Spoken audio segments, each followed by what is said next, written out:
What's up, numbers in my video statistics? It's me, Curry in a Hurry, back at it again to review a game and say some bad stuff about it and get dislikes. Ori and The Will, the Wisps, released in 2020, is the sequel to Ori and the Blind Forest.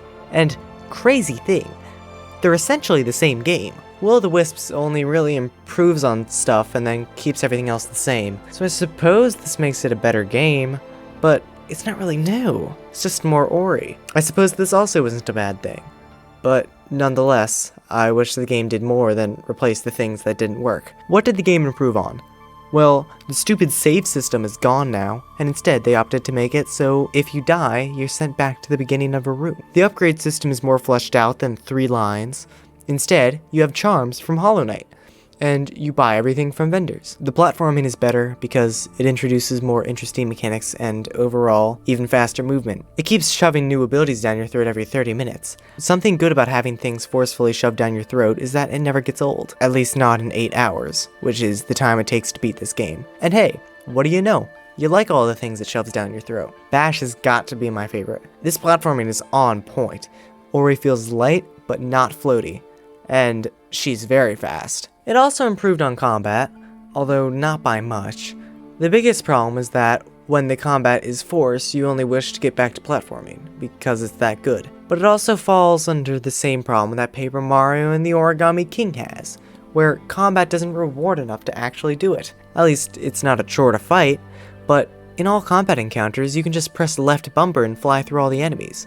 Sure, it does give you some glowy stuff, but you find so much around by just some minor exploring, not even backtracking. I got all the abilities while fighting almost nothing. At least it's better than the stupid orb thing in the Blind Forest. I also feel like the energy, used for special actions, is far too abundant. Now that you don't need it for saves, it should be just as, or more scarce, as that of the first game. Now you can just spam expensive stuff and get it back really quick, because of the charms that let you do so. So the combat is avoidable and easy. Not a great combo, really. The escape from the Ginso tree was my favorite part in Ori and the Blind Forest, and Will of the Wisps has so many more parts like this. I think the game truly shines when the music swells and things are crashing and you're getting chased and moving at breakneck pace. It's just so fun. I've heard comparisons to the epic peak of an epic movie, except you're there. If it looks fun, it's so much more fun to play. It's just really a blast. The graphics have improved, all assets are never reused, and beautifully animated and implemented. This is art. This is the one game I can say has graphics that are art. I wouldn't even say Hyperlight graphics are art. Sure, they're good, but only like 5 scenes of the game could be put on a frame. The graphics are simply stunning. You're making my favorite games look bad, Ori, come on. The graphics are noticeably better compared to the previous game as well. Look at Kuro from the first game, look at Shriek from the second. The music is also noticeably better. I don't know why, but it is.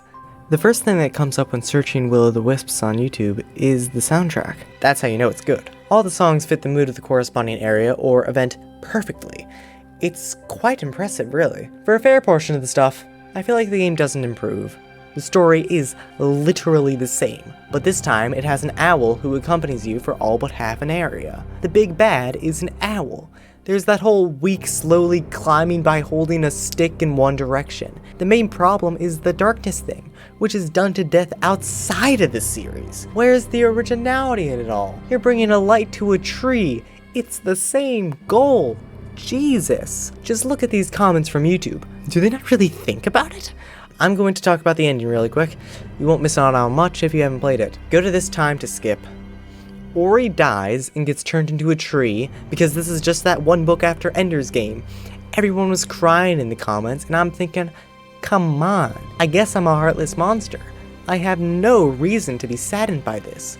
Ori is a Pokemon bringing a light to a tree that then decides that Ori has to become a tree. All because the devs wanted to make a semi-impactful ending. Oh, suck it up, tree, and take the light. I'm not crying from that. The only thing that sparked any emotion was Shriek's ending, and that emotion was surprise, because I expected a happy, innocent ending rather than Shriek wallowing in sadness and to stop dwelling on her past. I guess that was a surprise, but that was all it made me feel. It's extremely linear for a Metroidvania.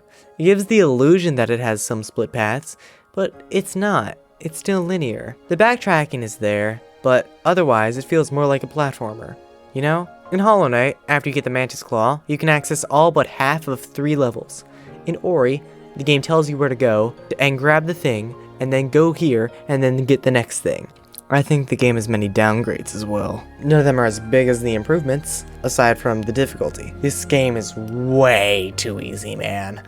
I played it on normal, and that's supposedly the way it was intended to be played, so I'm basing it off of that. When you have over 20 health, which is very easy to get, getting a hit for 1 point of damage ain't that bad. But it's even worse when you can regen 3 by using 1 energy. In the platforming, there is hardly any insta-kill. Insta-kill was a problem in the first game because of the save system, but this time, they massively cut it down.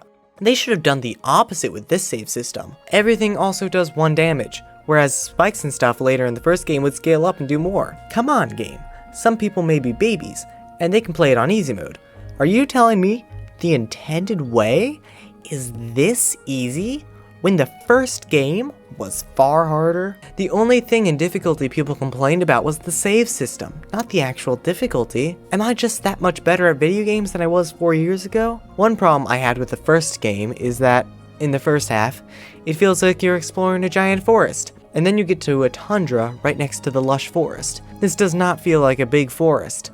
Will o' the Wisps don't improve on it. You got a desert and a surreal pink lava area, another snow area, an above ground coral reef for God's sake. It would be better if it was less predictable. Desert and snow are not unique, and by this point, above ground coral reef ain't either. The game is overall good. Blind Forest was a good game, and this is an improvement in many ways. The devs should be proud of this game. It is very good. A tier. Below Doom, because Doom is Doom.